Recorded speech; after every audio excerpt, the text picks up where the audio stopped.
Díobh agus fáilte a cóide. Hello and welcome, everybody.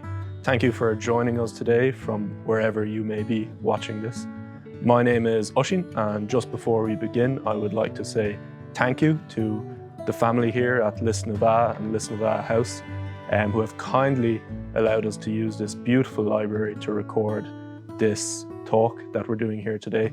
We really love it here at Lisnavagh. We're quite familiar with the place, as this is where we host our monthly mehels, our monthly volunteer work days, where we remove invasive species from the native woodlands on the ground. So we're very grateful to everyone here, and again, thank you to Lisnavagh. So we're here today to talk about the Gaels. These are the people who have lived on the island of Ireland for thousands of years, who still live here and whose blood runs in the millions of Irish Americans, Irish Canadians, Irish Australians, and the wider Irish diaspora all over the world. We're here to talk about the land, the landscape they inhabited, and how their customs, their culture, and their language can show a relationship between these people and the place. Rather than sharing a long historical lecture, we'll each be sharing just a few short stories, anecdotes that reveal this relationship between people and place. We'll also be talking about our own experiences reconnecting modern Irish people with nature through our work with the Gaelic Woodland Project.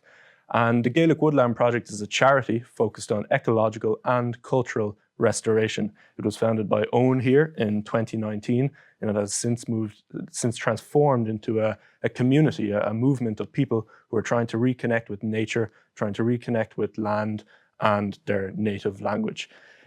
So today we'll look at the past, we'll also be looking at the present, and we can imagine a shared future where we live in closer harmony with the land, in closer harmony with nature.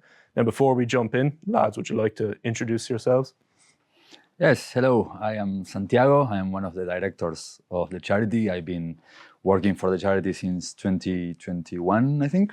Quizás an Argentine. I am from Argentina, studying Irish for a good while now as well. I'm a graphic designer and I live in a beautiful, beautiful place called Loughcrew in County Meath. And yeah, very excited to share what I know about Irish history and Irish traditions with all of you today. Díobh gach duine, Owen is Anam Dum. Hello everyone, Owen is my name. I founded the charity back in 2019 after a period of living in Northern Ontario. I was teaching delinquent children in the forest. We took them from inner city Toronto and we took them out into nature so they could escape that environment and focus on growth and studies. And while I was out there, I was able to connect with the landscape in a way that I never had before through the stories of the Anishinaabe. It was a vessel to connect, personify nature and connect with it through that. And it blew me away that I had never experienced anything like that before. And well, that began the journey of realization that Ireland had been deforested, that the asset of nature connection that these children from Toronto were experiencing was denied to the people of Ireland, was denied to me because the island had been ecologically decimated throughout its history. So I came back, started the Gaelic Woodland Project charity in 2019, and the idea was to contribute to a movement to restore some of that ecological inheritance. But since then, wonderful people have joined the movement, and it's much bigger and broader now than I had anticipated. The product of this conversation is a part of that community conversation. So there's been a lot of people behind this, and we're very happy to share this with you today. Thank you, Owen. So when we try to understand the relationship between people and place, where do we look? We can look in a few different sources, including archaeological records, pollen records, written sources, or we can examine a native language. Irish, Gaeilge, is the language that evolved in dialogue with the landscape of Ireland, and it gives us an insight into the mind of the people who used this language to shape the world around them. But when we try to trace an old language such as Irish, it can be quite tricky because many words are misunderstood or mistranslated over time. The Irish language is about 1,000 years older than English, and some words in the Irish language are even borrowed from an older Neolithic language. So it can be hard to decipher what the people long ago were trying to say. But before we look at the language, before we look at the people who are here, we should first set the scene. What was Ireland's early landscape like? So I'll pass back to you, Owen. Thank you, Oisín. So the crucible of Gaelic culture, the language, the traditions, all the aspects of it that make it unique, were crafted in a landscape that we need to understand the culture more. Ireland is very unique. It's a periphery, it's an island at the edge of the European peninsula, and up 20,000 years ago it was mostly covered in ice. You would have had giant Irish elk, you would have had mammoth, the Arctic char, the Arctic fox, and the Irish hare running around the place. It was a place that was lived, and the creatures, the animals, and the flora and the fauna there, they all adapted to that landscape there. The trees that we know in Ireland, the ancestors of the Irish oak and the birch and the willow, they lived in Spain. They lived in Italy, they lived in the Balkans where the climate suited, and they'd been there for tens of thousands of years. But then it was about 12,000 years ago, which seems like an indigestible amount of time, especially considering we have the AD, BC divide. But 12,000 years, if you put it in context, and an oak lives 1,000 years or more, this is the lifetime of 12 oaks. So all human history, civilizations, all recorded history happened in the lifetime of 12 oaks. So 12 oaks ago, the ice began to retreat, and all Ireland's trees, flora and fauna began to migrate north, gradually colonizing the island over time. It's not a linear progression, but because Ireland became an island, we had a diminished biodiversity compared to, Britain and Europe, and that created a unique habitat. There were animals here, plants here that only existed on this island. They evolved on this island. And for thousands of years, trees were evolving and developing, dying, evolving, developing, growing. Ancient becomes dead and renewed into new life again for millennia before anybody came here. So this was a truly wild island. The first Gael to come here, if they were sailing up the river, let's say you're sailing up the Shannon, it would have been framed with gallery woodlands, yew trees that would have framed the rivers in beautiful different colors. The willow, the Salix alba, the white willow, 80 foot tall, very characteristic, elegant drooping branches with silvery hairs on the leaves that shimmer and shine, hence the name white willow. The golden catkins of the bay willow with their leathery leaves. These would have been galleries curated by the rivers that would have been a very common sight for the people that were sailing the waterways of Ireland. In the hills, you would have had a mosaic of different types of habitat, whether that be wet heath, dry heath, blanket bog, and something reminiscent or comparable to the Caledonian forests in Scotland with Irish pine, Scots pine crowning those hills. You would have had wet woodlands extensive across the island. That includes willow and alder. These places are some of the most ecologically diverse habitats in Europe, but very inhospitable. Ireland would have been covered in these forests. When the ice melted, it flooded the landscape. Ireland is about 2% water, which is quite high by European standards. But that 2% was complemented by 18% wetland. So if you put that into perspective, every 5 steps on this island, your foot would be wet. We live this here today, and they lived it then before we began the process of irrigation and drainage. The island would have been truly wild with its rivers, its wetlands, its wet woodlands, its wild Caledonian forests in the mountains, and of course, the oak trees.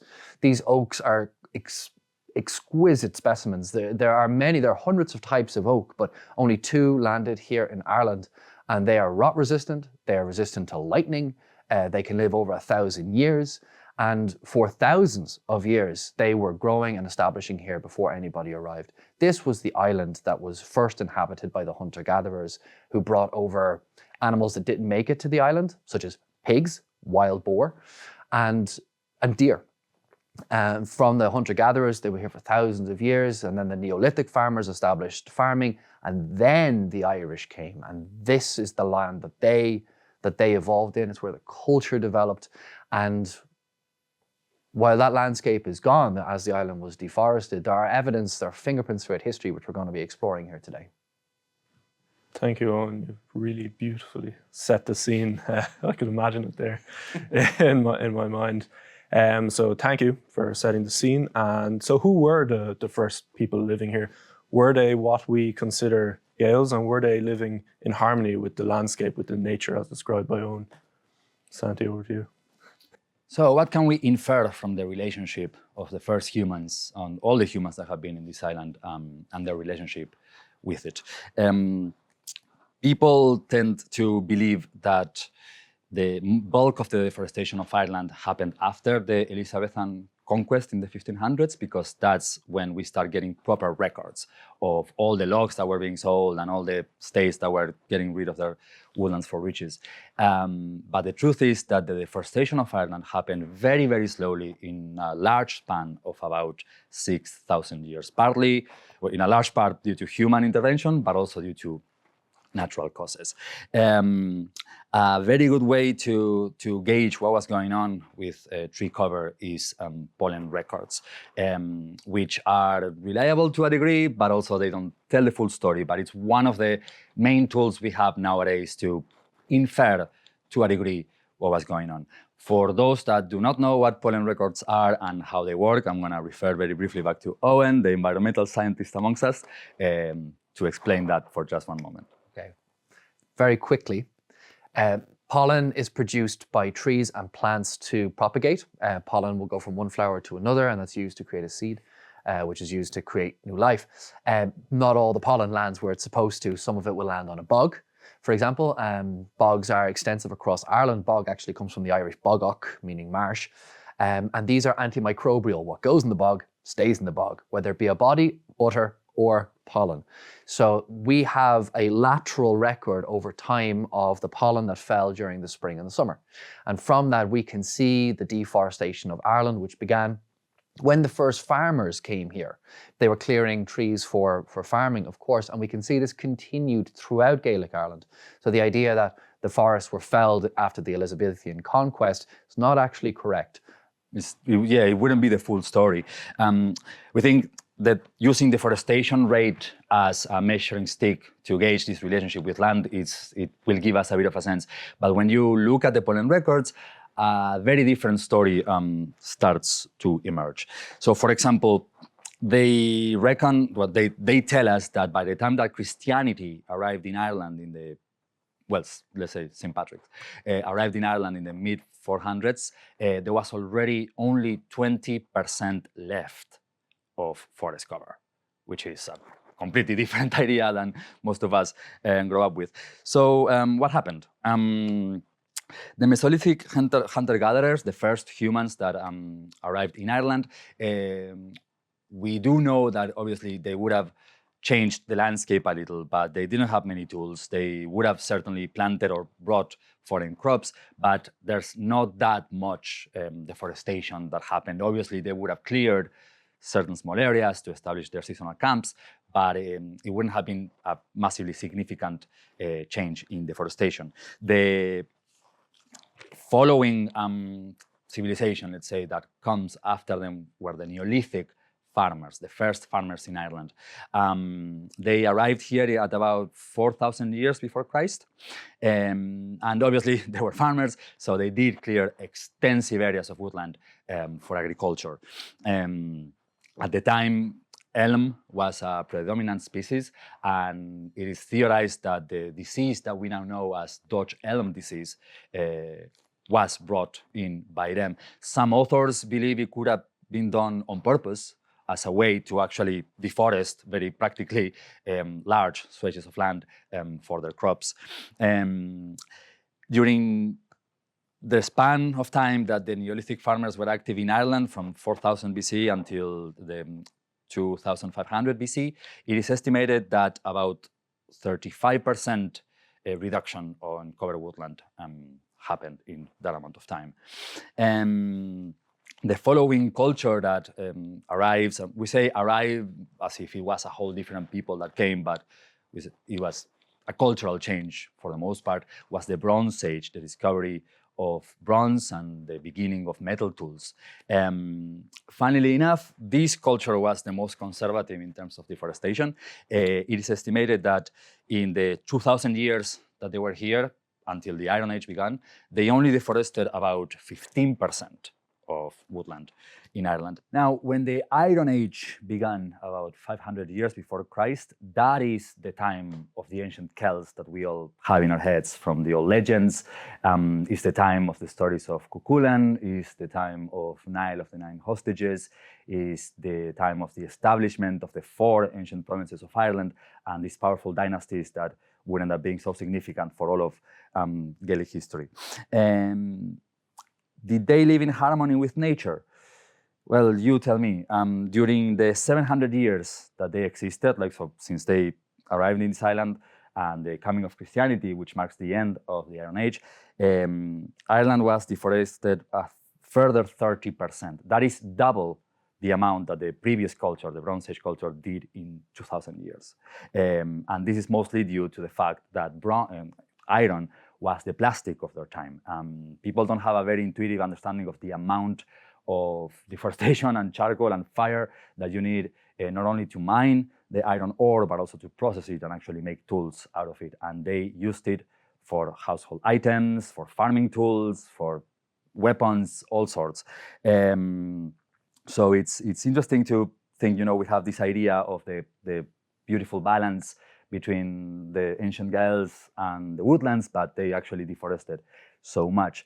In contrast to that, though, I do want to bring up what the recently, sadly passed Mancan Magan said once about the word Gael itself and how it actually can, there's a big possibility that it comes from an old Welsh proto-word that meant people of the woods or wild people. And I find that that's really beautiful and kind of shows that, the fact that they deforested a lot doesn't necessarily mean that they were disconnected from nature itself.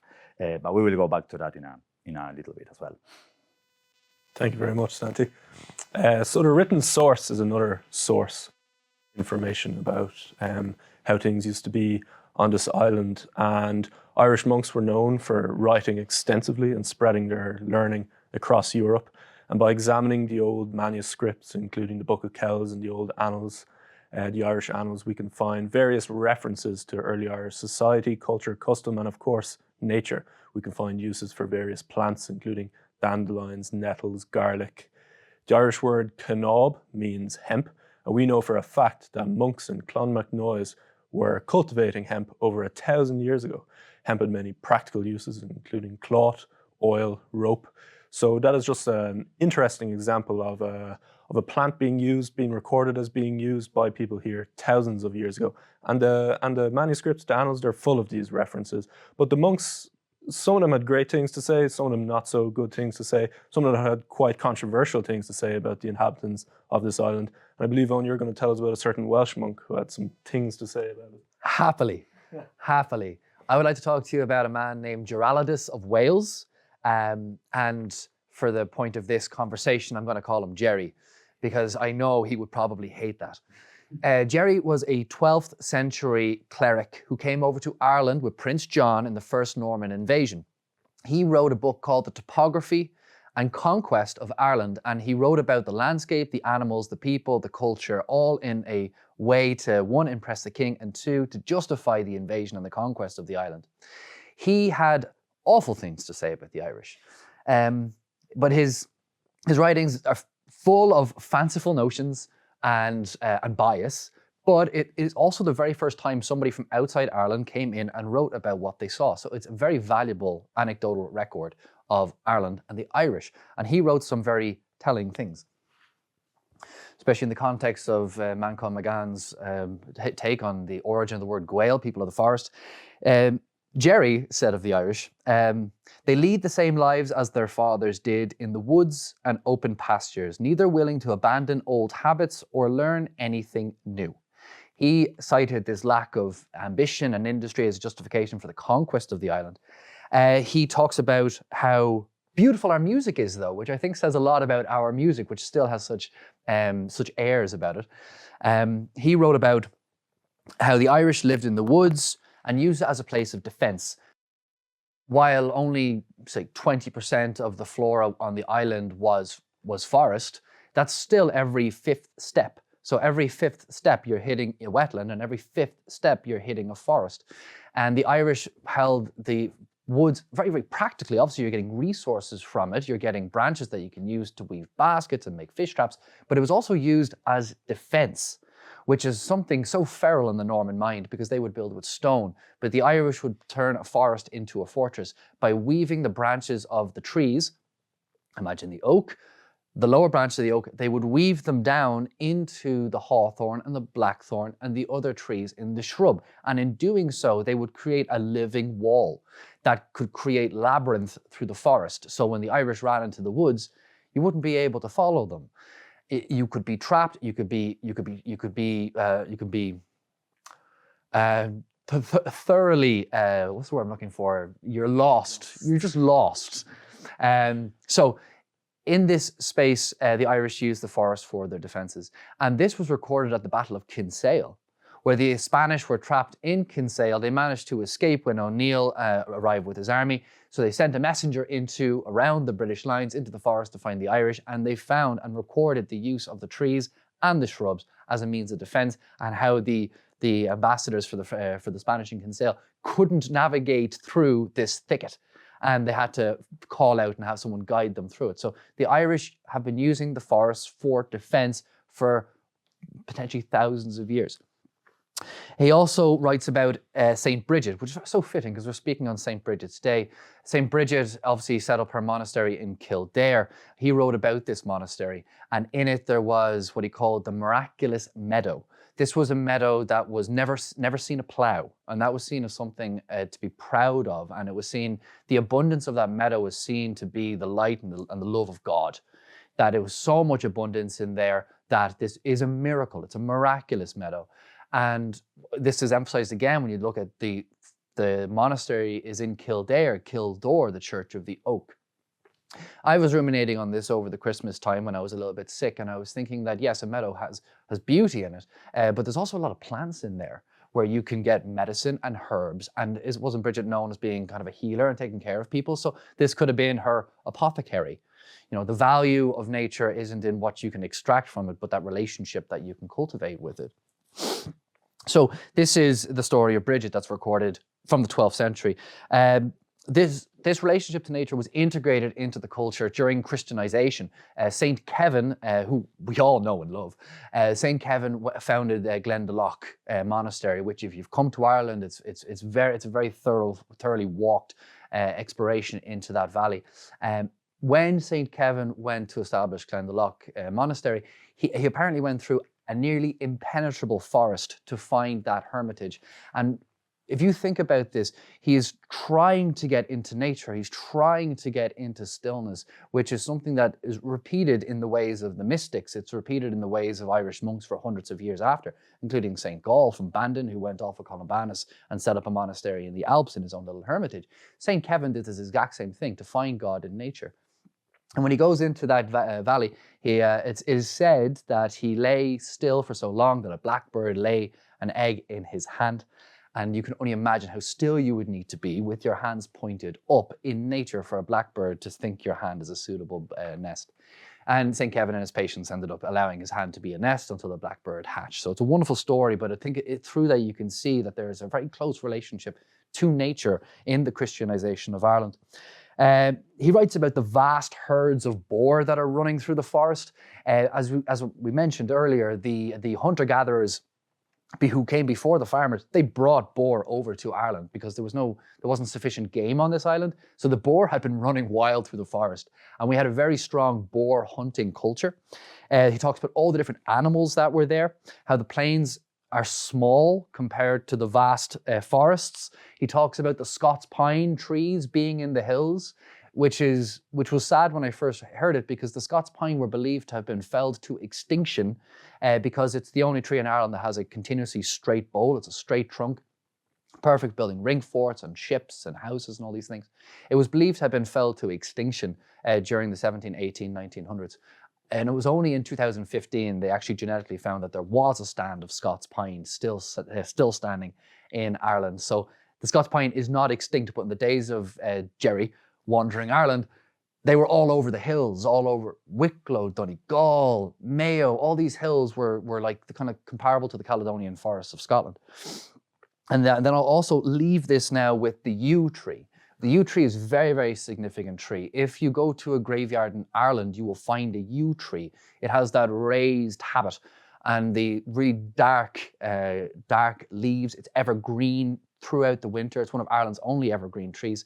It is poisonous, the leaves, the berries, the bark. It is synonymous with life and death. And Jerry wrote that these trees, 800, 900 years ago, these trees were planted in ancient times by the hands of holy men in sacred places.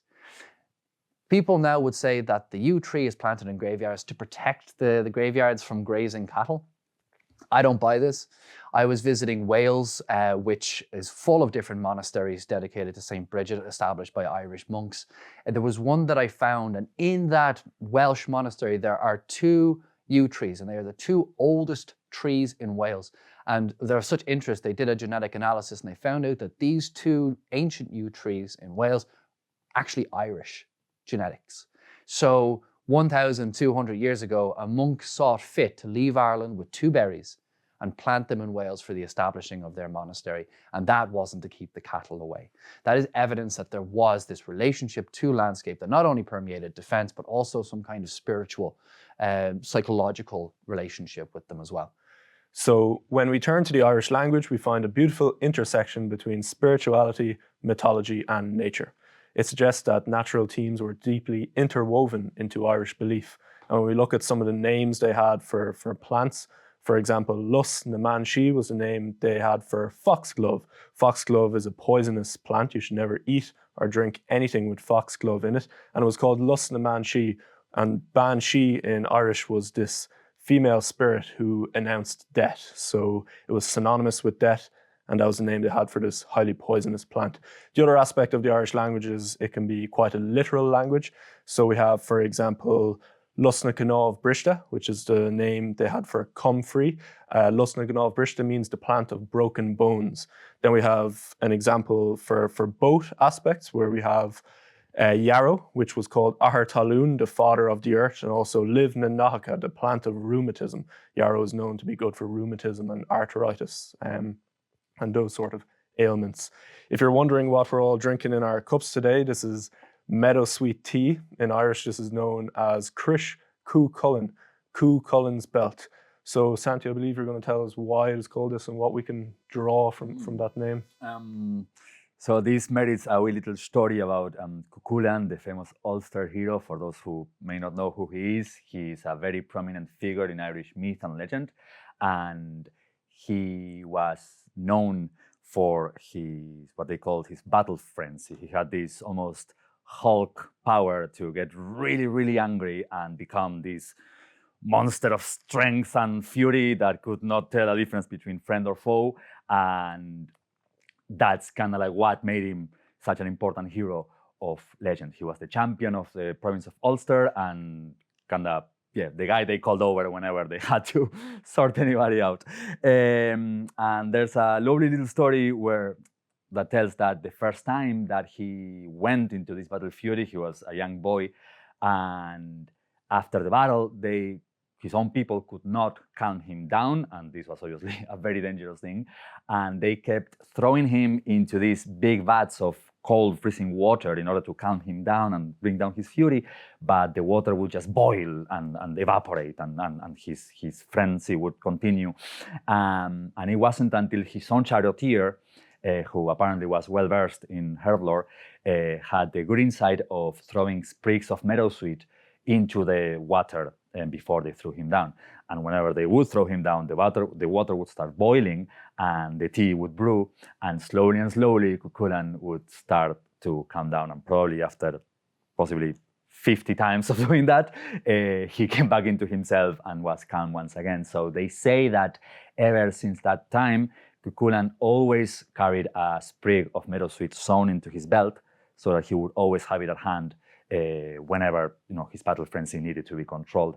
And I think that is a beautiful, beautiful and clear example of how botanical knowledge could be embedded into the native stories of a people in order to carry ancient wisdom. And these stories were written, obviously, by Christians.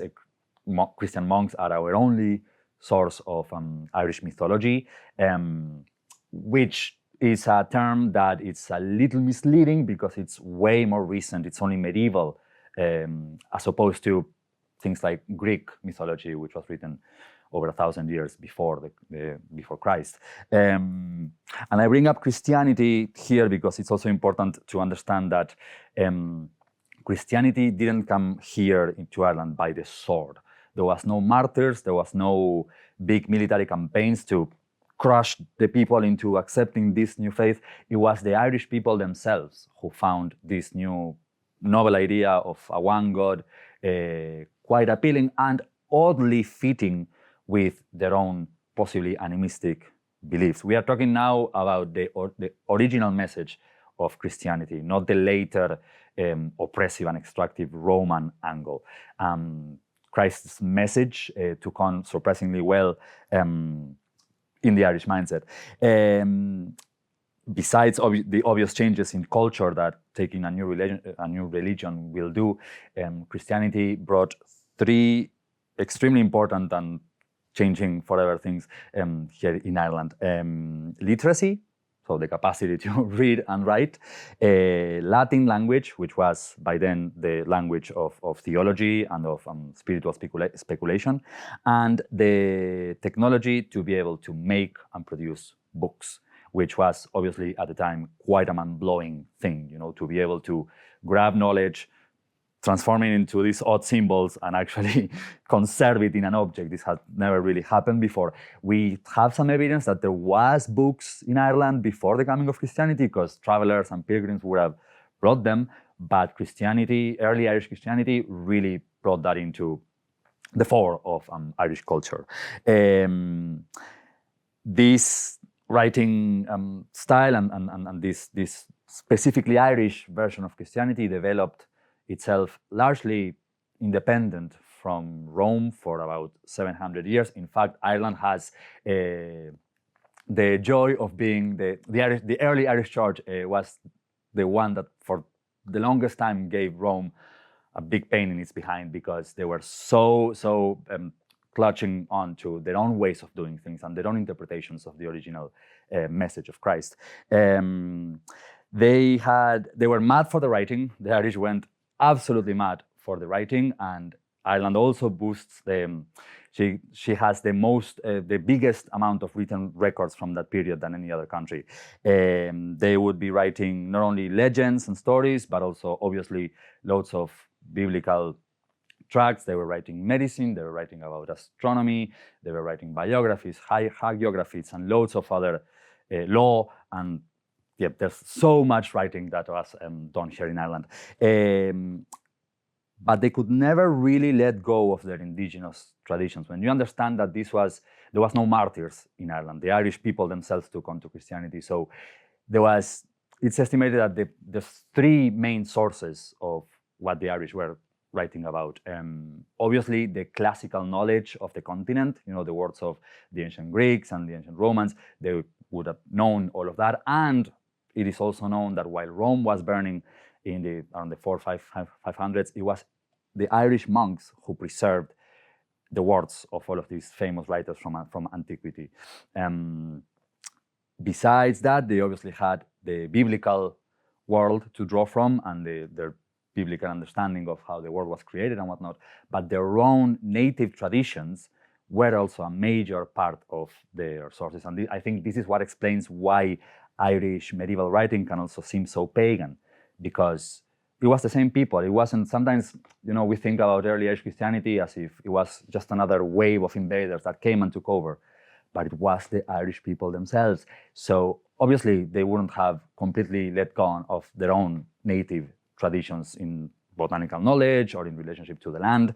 And as I say, the original Christian message really took really well with the Gaelic Irish, because unlike Rome, they saw in nature not this thing to be shunned, but the hand of the one God that they now believed in, they saw and found in the miracle of nature, in the miracle of trees, in the healing of herbs, in animals, and so on.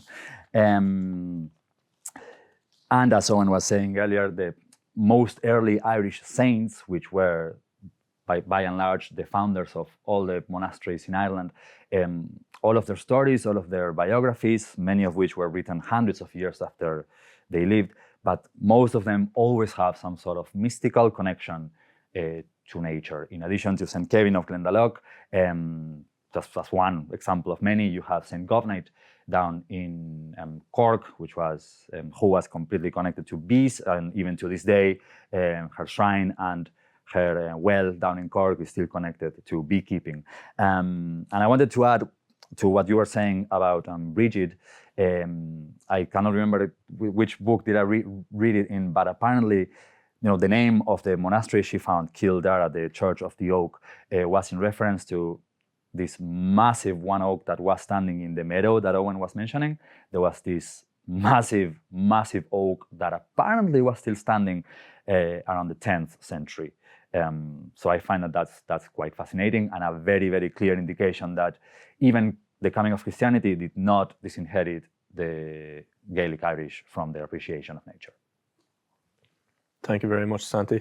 So I think the tea must be working, because I'm feeling as calm as Cú Chulainn after his bat of meadowsweet tea. These herbal teas, they're all very good for you, as the Irish proverb says, Déanaig sé maithis bainne ciach an róndit. It'll do you as good as the milk from the teat of a seal. They saw how fat seal pups were and assumed, probably correctly, that seal milk is highly nutritious. Irish proverbs are full of references to nature. And trees, as you were just talking about, the giant oaks, trees are very, very sacred in Gaelic Ireland. And the word billa means champion or sacred tree. And I believe, Owen, you're going to talk about the billa. Yes, happily. So the billa, as Santiago was saying, we have a trove of texts that were written by the Irish monks that most people don't read. But if you delve into that, you'll find evidence of relationship to landscape, and the billa is something that really stands out. It's quite well known, but the details of it are unexplored from our conversations, and we've stumbled upon some wonderful stuff which really kind of sparked this whole conversation. That the billa, known as a sacred tree, is more accurately translated as a champion tree. A champion tree. These were of local, regional and national significance. So at a local level, there's evidence of Irish clans and families having a tree which would be used for the inauguration of their local chief. It will be used for wedding ceremonies. I'm sure it will be used for the taking of oaths. And when you ponder this for a time, you'll realize why would the Irish not necessarily plant a tree, but adopt a tree? They weren't the first people here. Perhaps the tree was used as a way to justify and champion their claim to that land. That tree was, in the eyes of the Irish, it could have been this immortal witness to the lineage of their family and justify the relationship that their family has to that landscape. So this was the regional thing. What I find so wonderful about this can be done by the Irish today. This can be done no matter where you are in the world. You can find a tree, and let's make this tree the witness to the passage of our family throughout time.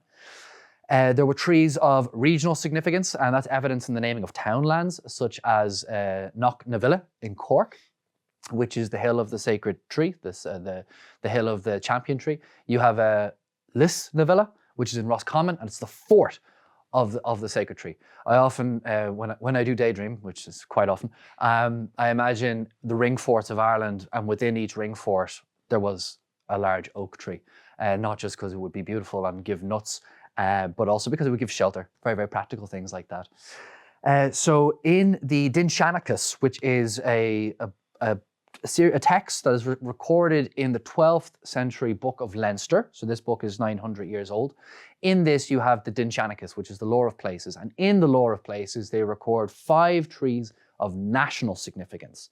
So this was beyond the local tribe or the kind of the regional king. This was of national significance. There was 5 we had, and they were named, which kind of in the echoes of my experience with the Anishinaabe, I feel like this is our way to relate to them. They're named. It's not just an oak, it's a being. And the first 2 I'd like to talk about were ash trees. They were Dahi and Thornton. So Dahi and Thornton were the only 2 ash trees, the national billa. And Thornton was associated with the O'Neills, which we'll talk more about later. Then you had Crave Ishnig, which is, of course, an ash tree associated with Ishnock, which is the centre of Ireland. It's the home of the Bealtaine fires, the summer fires. So Ishnock was there in the middle of Ireland. And then you also had two other trees, Yo Mugna and Yo Rossa. These were two yew trees. As we mentioned earlier, geologists recorded these being very significant trees. And there were two Billa, ancient sacred trees of Ireland. And I want to lean into the naming of this because once I got into this, it was like a rabbit hole. And I'm very excited to share this with you. Yo Mugna and Yo Rossa. Yo is the yew tree. The yew is the yo, so it's from Mayo. But it's also from the name Owen. Yo, Owen, I'm Owen. You may know an Owen. So Yo Owen means of the yew tree. Now, I'd like to talk about the Unails. They were the largest clan in Ireland. They lived up in the north of Ireland, and they also came down into Midya in Tara. You had the northern and the southern Unail. Unail, O'Neill, means of Neil. So the question is, who is Neil? Who is this Neil fella? So Neil was a part of a family called the Kennel Owen. That's the royal house of Owen, and their seat was in Inish Owen, the island of Owen, and their lands were Tyrone, the lands of Owen. So the Kennel Owen were the high kings of old Ireland. They extended their power across Donegal, across all of Ulster, and down into Mayo. They used to alternate the kingship between the northern and the southern Unail. So when one king from one family would die, it would be inherited by the chief of the other Unail clan. And that's the way they managed to maintain high kingship in Ireland for hundreds and hundreds of years. But the Kennel Owen of the yew tree, it's the royal house of the yew tree. In the south of Ireland, you had Munster. Now, Munster didn't have one powerful tribe. They had 5 different tribes, and those 5 different tribes elected their king, who sat at Cashel. And those tribes were called the Onok. And there's lots of different Onok. They were the chiefs of Munster. So they're also of the yew tree. So in the north of Ireland and in the south of Ireland, you had these powerful clans that were named after the yew tree. And it was only as centuries passed, they decided to take on the O'Neill or the O'Connell. They took on the O as being a champion of that family. I'm going to follow him. He was my grandfather, great lad. But they came from tribes that may have been named after the yew tree, which emphasizes again the significance of place, culture, family, and tree. We don't know exactly what happened to the 5 Billa recorded in the Dinshanicus, but we do know what happened to certain Billa that are recorded throughout history in the writings of the monks and again later with the British administration. So let's say Brian Boru. So we all know Brian, Emperor Scotti. He was the High King of Ireland in the 11th century. He rose to power from Clare. So he wasn't a part of the old O'Neill family. He had gone off from Clare, from a family called the Dalcassians, and had fought the Vikings and defeated them in Wexford, and he had fought the Vikings and defeated them in Limerick. And in doing so, he took the scourge of the Vikings off the Onocht tribe, who I believe had been fighting themselves for a long time, typical, and were unable to fight the Vikings. So when Brian came in and defeated these, he saved Munster and saw this as being a position where he could actually claim high kingship of Ireland. I am saving Ireland from these Vikings. But there was already a high king. Of course, it was the O'Neills. The O'Neills have been the high kings for centuries.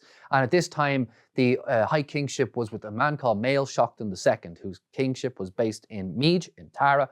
And Brian rose up to challenge him, to fight him, and take the high kingship. So Brian left Clare with his army and marched to meet Mael Seachtain II. Mael Seachtain II went around Brian's army into Galway, went south into Clare and found his family tree and cut it down as a way of psychological warfare, as a way to disinherit Brian from his own kingship, because Brian's brother, his father, we know they were inaugurated as the kings of the tribe at that tree. And it had probably been that way since time immemorial. So by cutting down that tree, how could Brian claim kingship to Ireland if he couldn't even have kingship to Clare? Now, the armies never actually met. Brian went around Ireland, gave loads of money to the monks in Arda, I believe, in Armagh, sorry. And then he met the Northern Unail, and we don't know what happened, but they decided, you know what, this guy's actually a pretty good king. So they let him become the king, and Mael Seachtain gave up the throne. And it was only after Brian died at the Battle of Clontarf that Mael Seachtain became king again. I don't think nowhere else in history have I seen such respectful exchange of kingships. Yeah, we'll work it out. So that's what happened to Brian's tree. It was cut down in warfare, and this is evidenced again throughout history. Brian Boru's grandson, in order to assert the claim of his grandfather, went off on campaign, and he went into South Galway, and he cut down the family trees of the Clearys, the Cahills, and the O'Shaughnessy. And in doing so, he was trying to subjugate them by cutting down their family tree. This was in the 13th century. But the most recent example of it is shockingly recent. After the Battle of Kinsale, which is seen by many to be the fall of Gaelic Ireland, and the beginning of the penal laws and colonization, the collapse of the Gaelic law, the Gaelic language, the Gaelic way.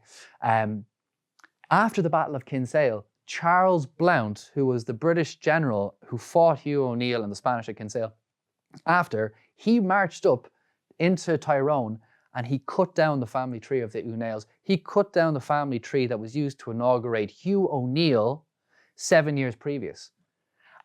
It was only a few years after that Hugh O'Neill left Ireland, and the flight of the Earls, the last Gaelic chiefs to leave. I like to see, or you can see, that the ending of Gaelic Ireland was the felling of that tree after the Battle of Kinsale. Never again would there be a high king crowned in Ireland after the felling of that tree. Thank you very much, Owen. So while trees were spiritually very important, they were also heavily exploited, and as Santi said earlier, they were heavily exploited by the Gaels themselves as well. This is despite trees having legal protections under Brehon law. Brehon law were the statutes that governed everyday life in Gaelic Ireland and offer really concrete and fascinating insights into how the Gaels related to the world around them. There were noble trees under Brehon laws, and they were protected despite being exploited and used at the same time. Santi, tell me a bit more about these Brehon laws. Well, Brehon laws are something that's very important to remember about them is that we don't really know when they began. We do know that the pre-Christian Gaels already had a massive array of well-established laws that were largely respected all around the country, regardless of tribal affiliations. There was some national laws almost that were respected by everybody. Obviously, the coming of Christianity changed a lot of our understanding of them because it was the first time that they were actually written down. Up until then, they would have been, the Brehons were the judges of Gaelic Ireland. There was no prisons, there was no police force in ancient Ireland. There were the Brehons who were called upon to give sentences depending on what had happened. Whenever there was a dispute, a Brehon would have been called to decide what was there to do. And it was not a punishment-based system, it was a system based on restitution. So if I had wronged you and I was found guilty, my punishment was that I had to repay you or pay you a fine. And if I couldn't, my family had to. So it was a very self-sustaining system where nobody was really, not even the kings, not even the high king was above this law. You couldn't promulgate new laws. The laws were all sustained by this very specific caste of learned. Some say they were also part of the Druidic caste as well up until the coming of Christianity, but it was all preserved orally. So we don't really know when the system began. And what we do know about them obviously comes from Christian writings, which were, again, obviously, edited heavily, where perhaps the vast majority of pagan elements about it were edited and changed. We do have evidence of a funny change in law, which was that up until the coming of Christianity, if I had wronged a member of your family and they had been hurt, it was my responsibility, if I was found guilty, to provide care so that that person that was wronged or hurt would get back, on his foot. So it would be my job to put them in my house and give them medicine and look after them.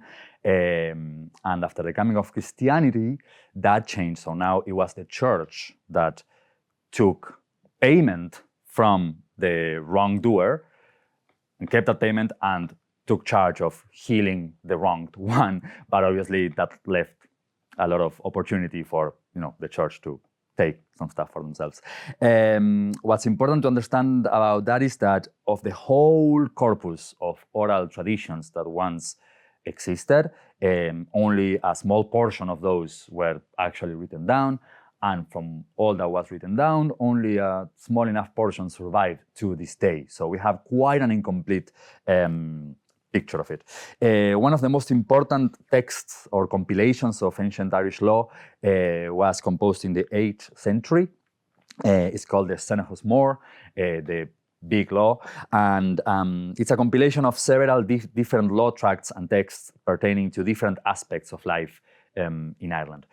Within this great compilation, we find a text called the Law of the Neighborhood, which essentially outlined all the responsibilities and ways of working of everything related to farming, including the value of trees. The laws established 3 categories of wood usage: clarach, which is planks, obviously for building; cailach, rods for tools or weapons; and conad, which is obviously firewood. That's another aspect of deforestation that we didn't mention earlier as well, like heating. It was only after Ireland was deforested that turf started to be used. Up until then, your main source of heating was obviously wood. The Law of the Neighborhood states or outlines 28 different species of native trees, and it categorizes them in 4 classifications that seem a bit random when you first look at them. It established them into the nobles of the forest, the commoners of the forest, the lower division of the forest, and the herbs. And it makes it very clear that this is a hierarchical ranked system. The text does not explain the logic. Why would the oak tree be a noble and this other little one not be, or be part of the commoners or the lower division? But when we understand that this culture had no coinage, there was no currency in Gaelic Ireland, everything had to do with the trade, with the value of traded goods. This is, for example, why honey it was such a big asset, honey, in ancient Ireland, because obviously there wasn't sugar and there wasn't much fruit either. You had berries, but honey and bees were looked after and cared for because it was the only source of sweetener in Ireland.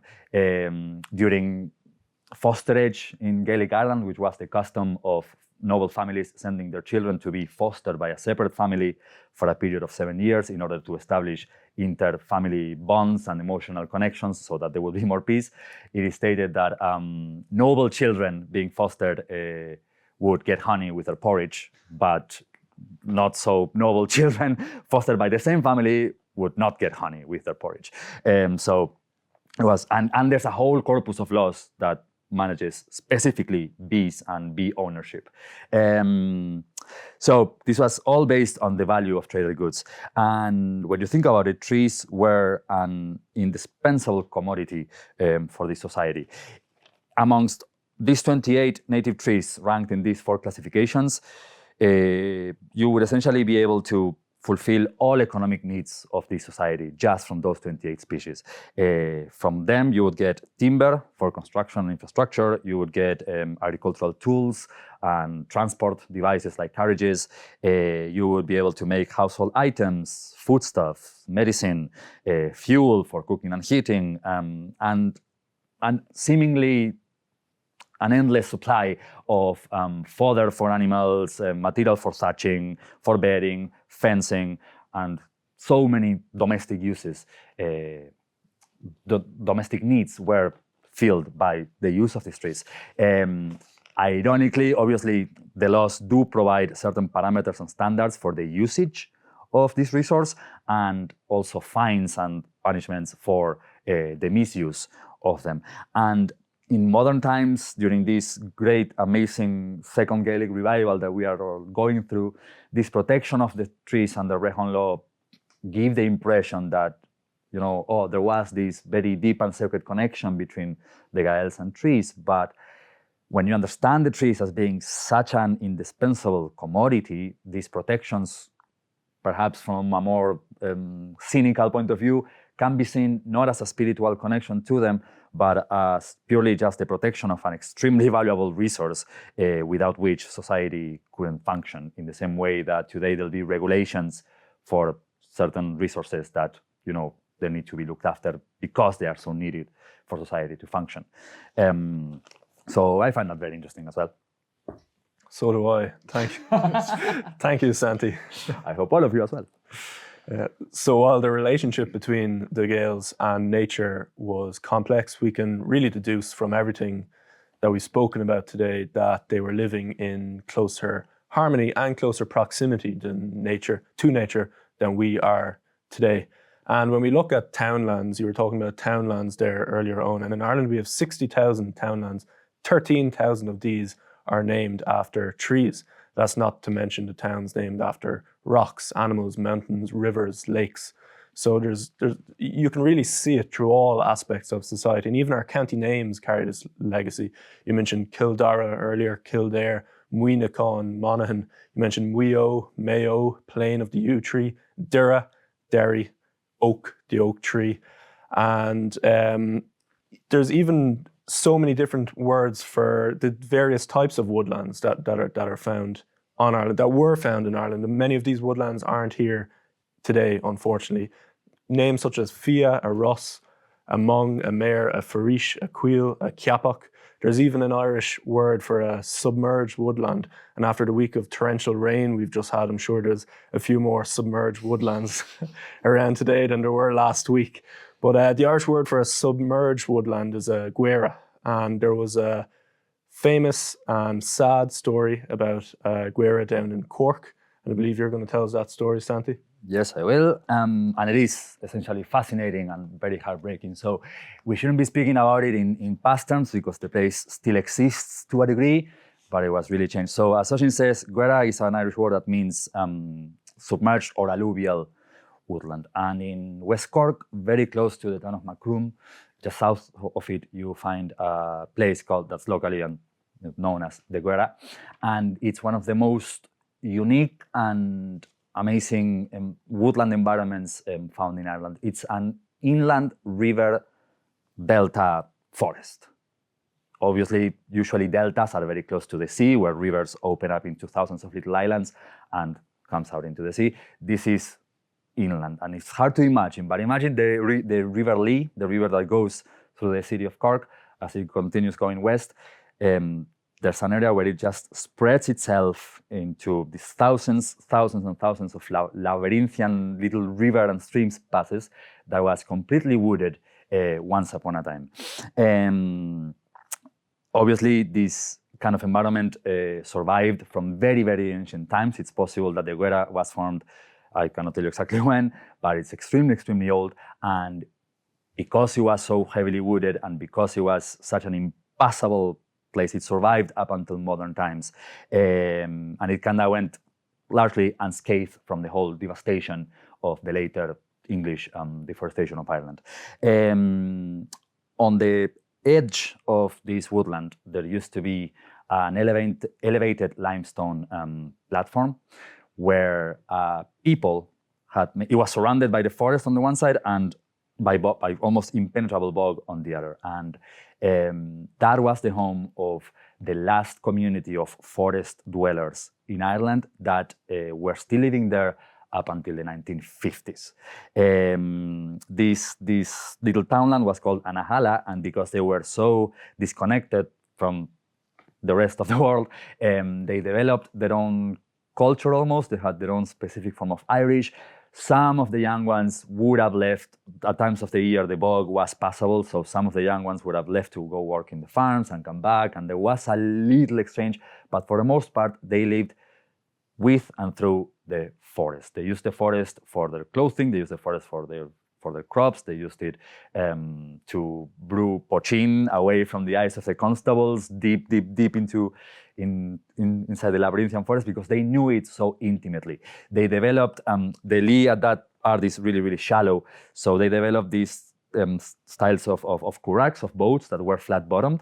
And the elders mostly, and well, the whole community that really knew the little pathways of this wooded labyrinth very, very intimately. There's so many stories that are left of times where outlaws would have taken refuge in the woodlands, and at times the constables would try to find them and they would get lost, and the townsfolk would just let them be lost for the whole night, and then the next morning would go and find them and bring them out.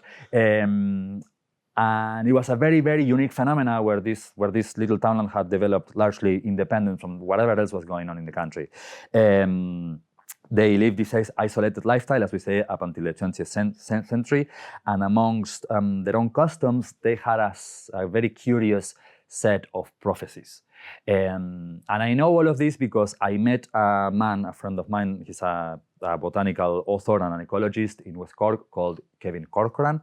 And he wrote a book that I cannot recommend enough called Saving Eden, the Guerra and Irish Nature.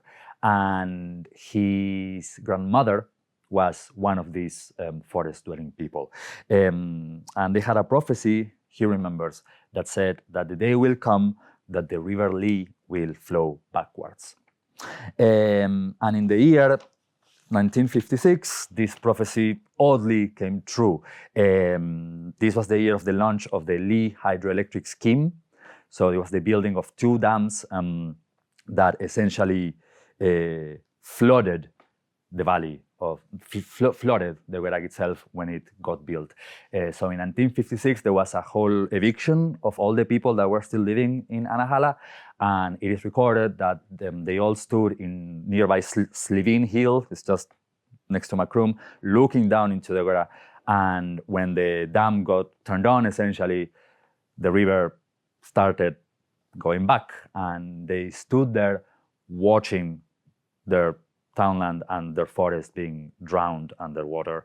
My friend Kevin was a baby on his grandmother's arms watching that happen, and they say that the wailing and the keening and the lamenting that these people did when watching their world being essentially destroyed could be heard in all the hills around.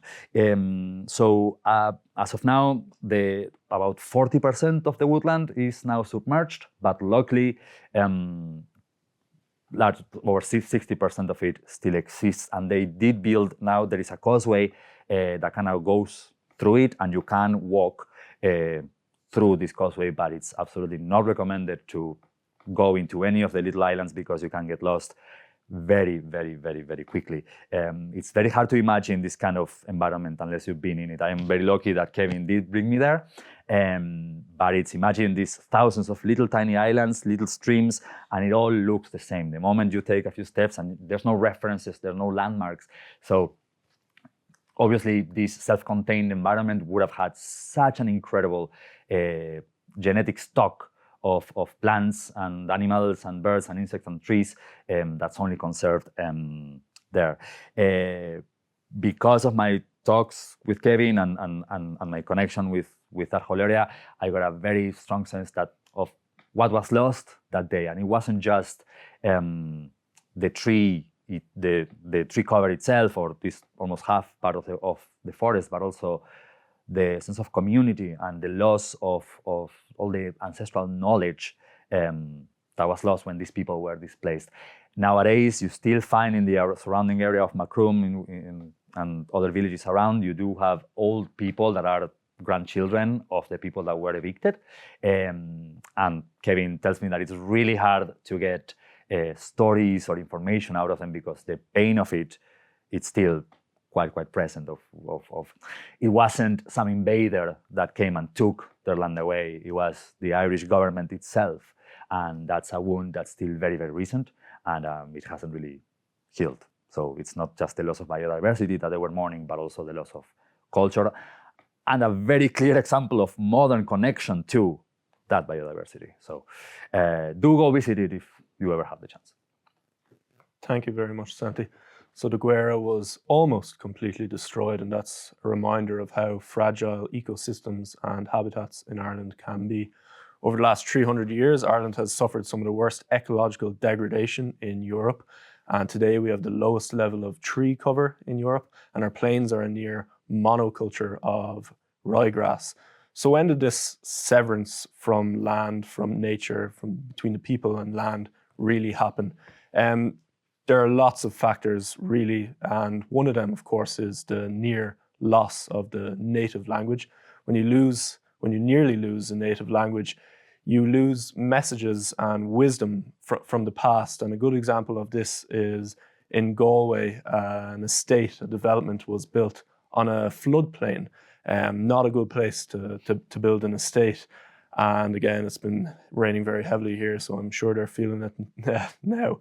But this area where it was built, in Irish, the name was Bun na Howan, the bottom of the river. Not a place you want to be building. But they went ahead. They didn't interpret this message, this wisdom from the past about the land, and because of the loss of the language, no one was there to receive this wisdom, and they went ahead and they made a mistake. So the loss of the language is one factor, but we can really look at the 300 years beginning with the collapse of Gaelic Ireland, the Cromwellian invasions of Ireland as when this real severance began, because that brought in centuries of colonialism, landlordism, the penal laws, which were apartheid-like, successive famines and wars. Food exports continued to feed Britain's imperial wars. There was the forced erasure of culture and language, and there was faith in free market economics by those that governed the island. And this culminated into a situation that by the eve of the Great Famine, there was an economic system on this island that did not match up to the demographic reality, because the island was very, very heavily populated, and they were all so dependent on this one crop, as you all will know, that it created this devastating condition, and that culminated in the Gurta Mór, the Great Famine of the 1840s. After this famine, the people lost faith in the crops, and agriculture shifted from mixed farming to cattle rearing, which led to a reduced need for labourers. That meant a wiping out of a whole social class of people who were the Spalpini Fánach, the wanderers who went around and worked on the farms around the island. So many of these people emigrated, and many of the people who emigrated were the poorest, and many of the poorest were the Irish speakers. So that deepened the cultural and the linguistic rupture on the island. And this is really when this massive period of disinheritance from the land, from nature, and from landscape happened.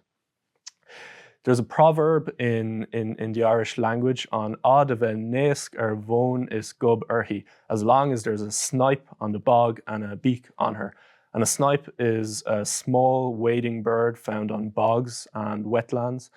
And the proverb, it means forever and ever. It's a metaphor really for eternity.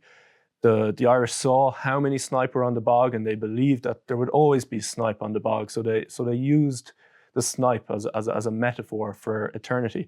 But as Santi mentioned, once the forests were cleared, they moved into the bogs and they started harvesting peat for fuel. And nowadays you rarely see the snipe. They are red listed. Their habitat has been nearly destroyed, and they're very endangered. So the proverb isn't as strong as it used to be. However, there is still hope. The Gaelic Woodland Project in 2024 bought land in County Mayo. Muyo, the plain of the yew tree. The project bought land in Mayo. And on our first team visit to Mayo, what did we see? Not one, but two snipe on the land. So the proverb still does hold true. There are still snipe on the bogs, and there is still hope for nature in Ireland. Now, Owen, would you like to tell us the very hopeful story and the very great story of that land in Mayo? Yes. We've covered a lot, from the retreat of the ice, the becoming of Christianity, adapting to the landscape, language, culture, wars, felling of trees, deforestation of the land, collapse of the language, but it's not all doom and gloom. So in the 1880s, 1890s, you had the establishment of Conradh na Gaeilge, which was used to save the Irish language, which is now going through a great revival. You had the establishment of the Gaelic Athletic Association to save Irish sports, which is such a pillar of Irish culture on this island and internationally. And we are finding ourselves at a time now that we're calling the Eco-Gaelic revival. It is It is in the spirit of Conradh na Gaeilge, the Gaelic Athletic Association. But rather than saving language and sport, it's restoring our relationship to landscape and restoring our lost ecological inheritance in the knowledge that we aren't going to be able to create the landscape and live in the landscape that our ancestors grew up in, but we can sow those seeds for future generations. And just as the people who founded Conradh na Gaeilge in the 1800s, they would be proud to see the works that are being done here today. So that's what we're sowing the seeds for. That was the message that we were going out with in the 2019, 2020s.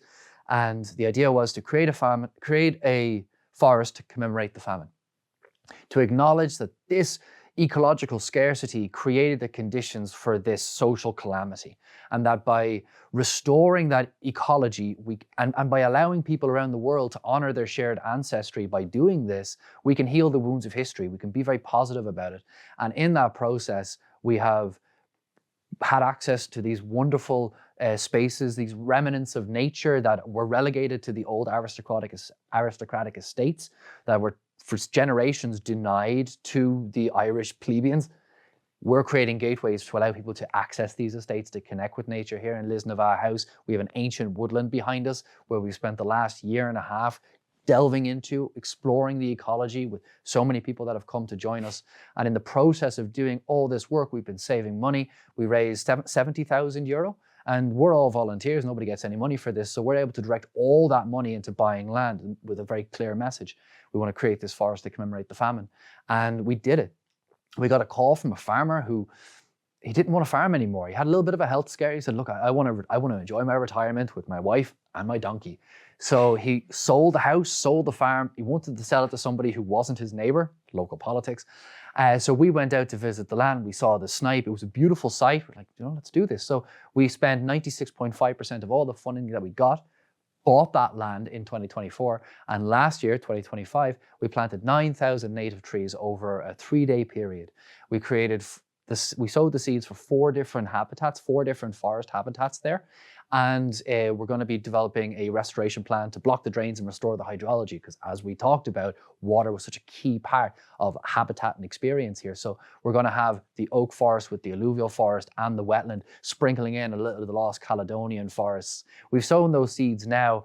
It was a great experience, and that has just given us more energy for more works, which is where we found a new site, which will we talk about that today? Yeah, we can talk about that. So we have been very lucky to meet farmers across the island of Ireland who are trying to restore biodiversity on their farms, some who are even trying to return their land to nature through projects like ours.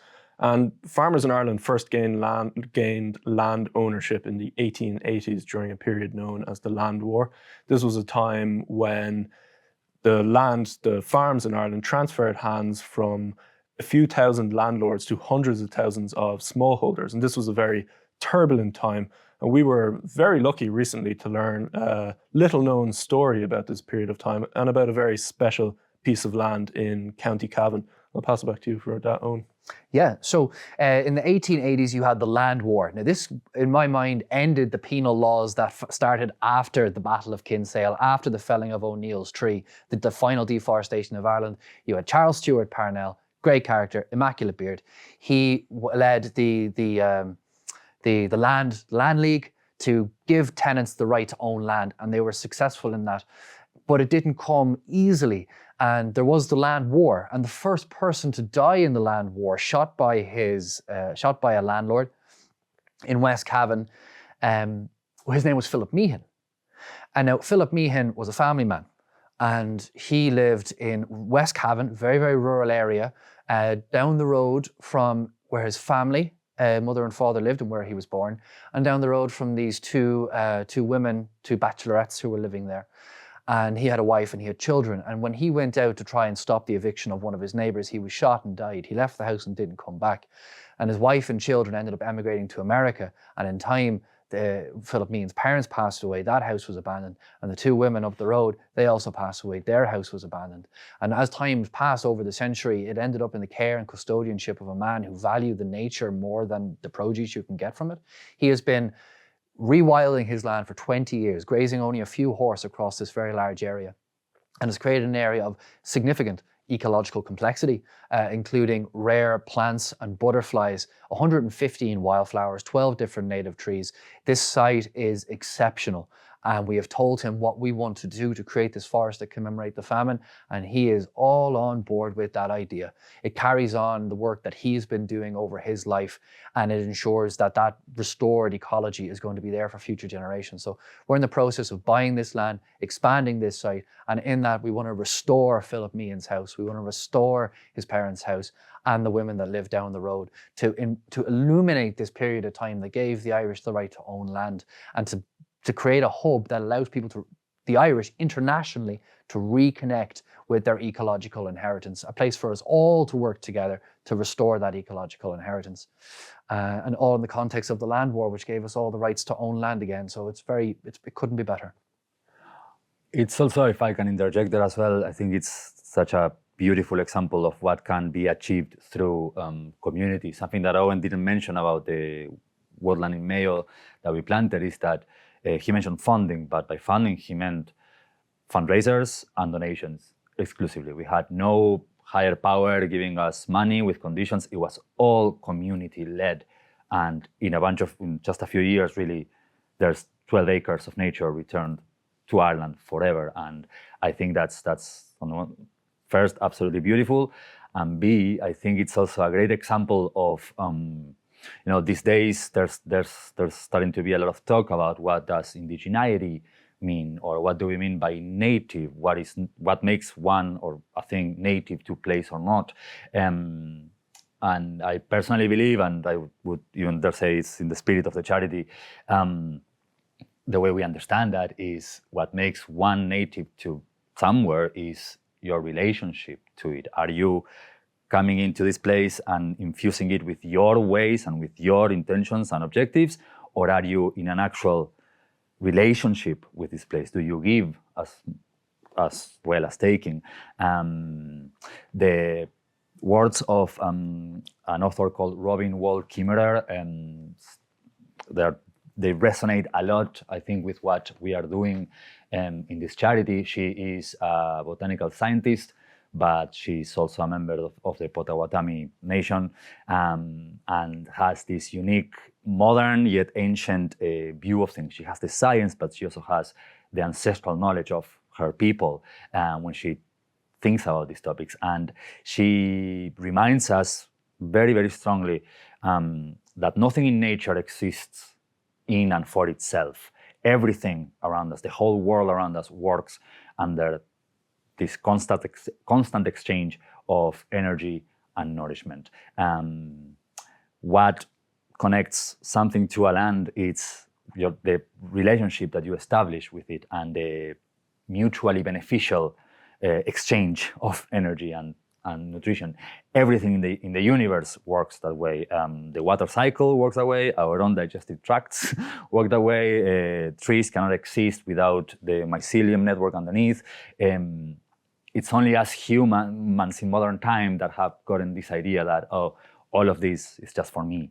And I believe in these strange times, it's very important to remember that your active relationship with place is what makes you of it and it of you, almost, in a way. And it's just a beautiful attitude to have to these things. And I think the project itself and the way that we're doing things really invites people to experience that for themselves.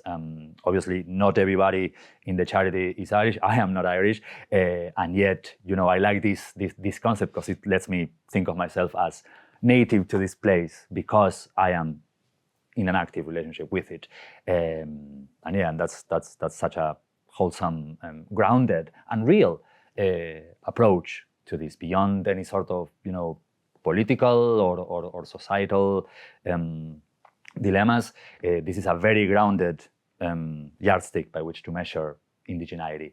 Do you give as much as you take? Do you exchange? Or do you have a relationship with place? And it's a good way to do it, I think. Thank you, Santi. So as we've spoken about today, we can really see that the relationship with land in Ireland has long been complex, and we just mentioned there that fight to throw off the yoke of landlordism. Yet even today, we still struggle with rent and housing, the biggest issues of our age. So a lot of these historical issues are still here. And when we look into the past, we can really get an insight into a time where people lived in closer harmony and closer proximity to nature. But that desire, that instinct is still within us. And as Santi was saying there, we believe this is the mission of the Gaelic Woodland Project, to foster that reconnection, to allow people to engage with nature, to allow people to engage with the land and their native language in a way that's harmonious, in a way that's sustainable, in a two-way system, as you were saying. So that is the mission of the Gaelic Woodland Project, and we were very, very grateful again to be able to host this talk in such a beautiful room, in a place we know and love very well. And Gurv Magwiv Illig, thank you all for joining us today from wherever you may be in the world. And do you have any last comments? When and where you may be. When and where you may be. When and where you may be. If you'd like to get involved and be part of the story, it's not only through donations that people can get involved, though they're all obviously quite important, but telling people about the project, just sharing the link, just getting interested. At times people, come to us and thank us for what we're doing, and we are nothing special. We just saw something to go do and we did it, and it's not exclusive. Anybody can have an impact, no matter how little. In local groups, in local communities, there is always something to do and people to do it with. So if you'd like to know more about all of this work that we've been doing, do visit GaelicWoodlandProject.com, and there's a section there on more ways to get involved. And yeah, just share the story and share the mission. It's all of our responsibility to make these things happen and to help. So anyone can do it. And I just want to add that as well. So we're recording and speaking and living here in Ireland, but this can be taken anywhere in the world. In the Californian hills, there is an invasive species called the Scots broom, brought over by Irish and Scottish and people from Europe. That can be removed by pulling it out of the ground, but no one's getting up to do it.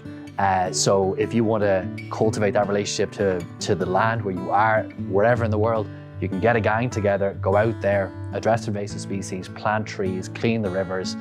And by doing so, that's how you cultivate that relationship. So I wish you the very best in that wherever you are.